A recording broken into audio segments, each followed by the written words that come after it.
Greetings and welcome to another edition of Political Empire. I'm your host, Kim Pierceall with the Press Enterprise and PE.com, and there has been quite a bit of news this week, the most recent of which is San Bernardino has made the decision to be the third California city this month to file for bankruptcy.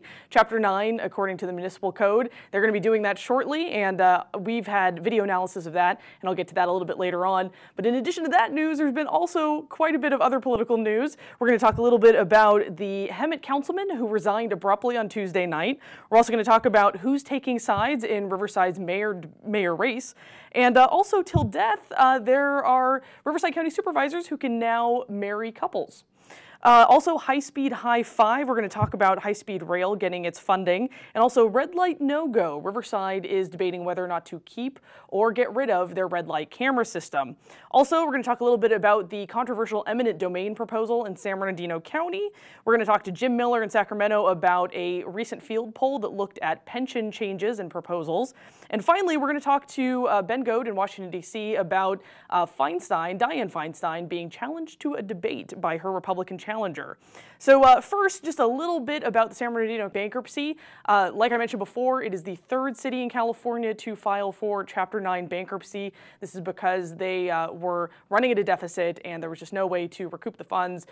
We have our San Bernardino city reporter, Imran Gori, who spoke with our video correspondent, Jackie West. You can find that video on PE.com. It's a deeper analysis as to what's going on. So we're going to go into headlines. Hemet resignation.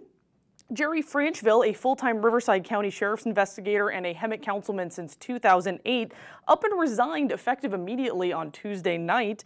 Just 4 months before his term was actually set to expire, Franchville said he was resigning in order to spend more time with his soon-to-grow family and avoid the silliness that sometimes occurs with campaigning. His wife is pregnant with their first child.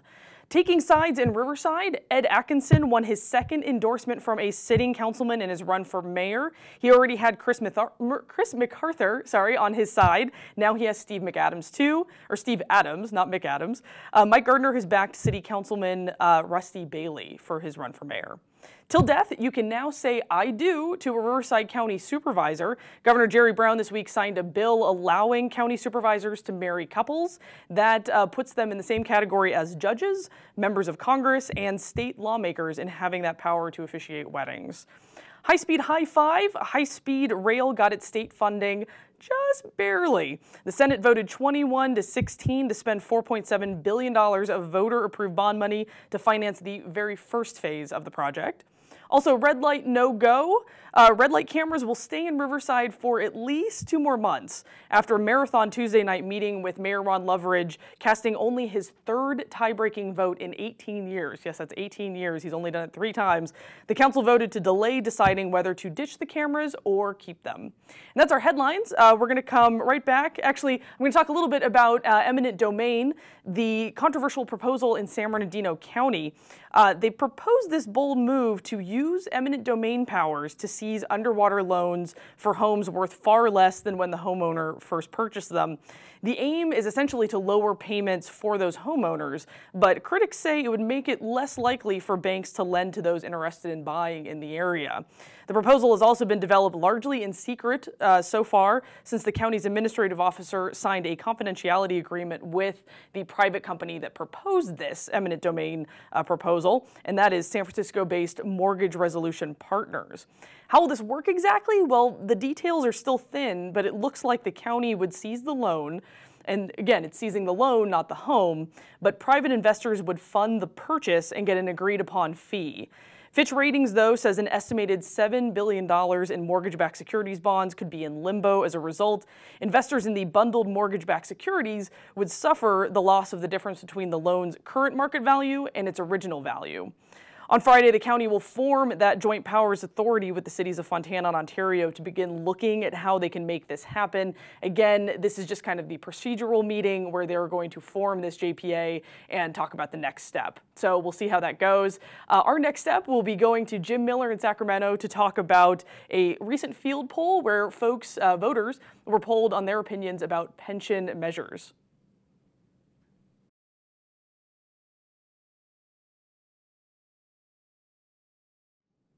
As much as you've been seeing the term bankruptcy in news reports lately, you've also probably been seeing the word pension.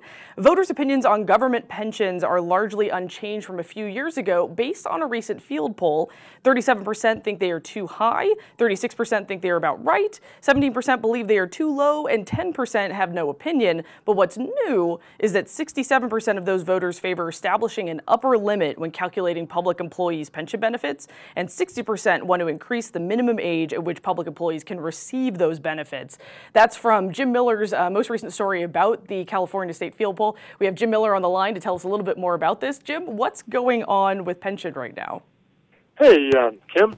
Yeah, well, the poll came out this week, and you mentioned the two changes that voters would like to see that kind of stood out in the poll. And why might this be? I was talking to the poll director, Mark DiCamillo, and he said as far as the cap on pension benefits, there have been well-publicized stories out of Vernon and or particularly the city of Bell and elsewhere about very high pensions for officials. So people had seen that. And then as far as increasing the retirement age, private sector employees are having to work longer before they retire, and so that may be cause of the sentiment that the retirement age should be increased for public employees as well. And how is all of this discussion about pension changes and so forth affecting the negotiations that are going on in Sacramento right now? The negotiations have been going on for a while. There was some indications that there might be an agreement or at least some legislation before lawmakers adjourned or before lawmakers went home for their summer recess last week. But Governor Jerry Brown put out the word that he did not like what the legislature had come up with, so they're going to be working through the month with the goal of having some legislation in August. It's unclear how the poll might affect that. Might affect those talks. The one interesting thing about the poll is it didn't seem to suggest that anything the lawmakers do as far as changing pensions would have any effect on how voters vote on the tax increase measure sponsored by the governor. Some lawmakers have said, if we do action on pensions, that's going to make voters more likely to support the tax increase measure. The poll does not seem to show that, and so some groups, public employee unions, have said, this is reason for the legislature not to do anything drastic. Well, it'll be interesting to see how this plays out, Jim. Thanks so much for the important update on what's going on with pension changes and proposals. All right, thanks for having me. Take care. And we'll be right back with Ben Godar, our Washington correspondent, who's going to talk a little bit about Dianne Feinstein, longtime California senator, being challenged to a debate by her Republican challenger.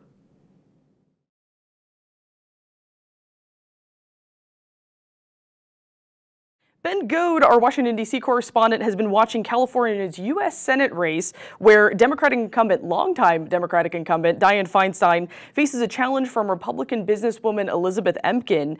Ben, does Emken actually have a shot at winning? Well, Kim, she's got a very steep uphill battle to fight. Feinstein is looking for a fourth full term. She's served in the Senate since '92.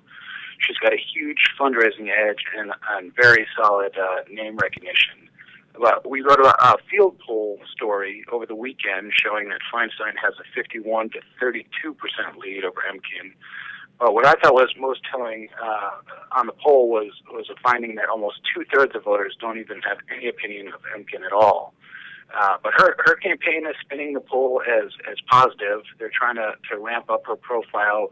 This week they brought on the former California Republican chairman, Ron Nearing, aboard as their senior strategist. And I think we actually have a clip of Nearing talking about how he was thrilled by the poll.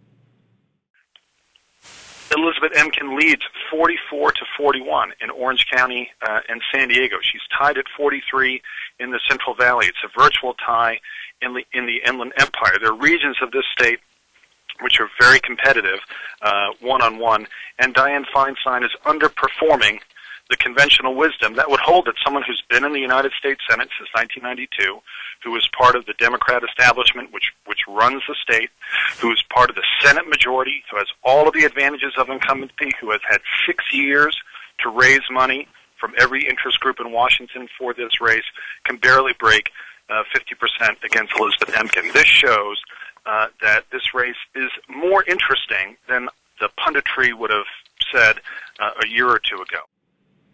And curious, too, I understand that the Emkin campaign has issued a challenge to the Feinstein campaign. Is that right? Right. The same day as Meering spoke with reporters, the Emkin campaign invited Feinstein to debate on a series of issues around the state. The list included a debate on jobs, the economy, and foreclosures in Riverside. So would that have been 3 separate debates, or one, with all of those topics? That would have been one debate, one of maybe 6 or 8 around the state on a number of different issues. That would have been wrapped up into one. Okay. And curious, what was Feinstein's response then? She is not having it. Her campaign consultant, Bill Carrick, immediately rejected the challenge. First off, because the Senate is still in session, and Feinstein has a full plate. But also, Carrick says the debate challenge is straight out of the political playbook for somebody who's underfunded and relatively unknown, trying to boost their own profile. It's really a classic maneuver for sure, and I doubt it came as any surprise to the Emkin camp that Feinstein rejected the offer. Still, though, Meering said he was stunned by the rejection, and Emkin and her supporters have been blowing up Twitter ever since with shots at Feinstein. So maybe it played in their favor to some extent. Well, Ben, thanks so much for the update on what's going on with the U.S. Senate race, and we'll hopefully keep us posted on what's going on with it. Thanks so much. You bet. Great, and thank all of you for joining us for yet another edition of Political Empire. We'll keep you posted on all the latest Political Empire news next week as well.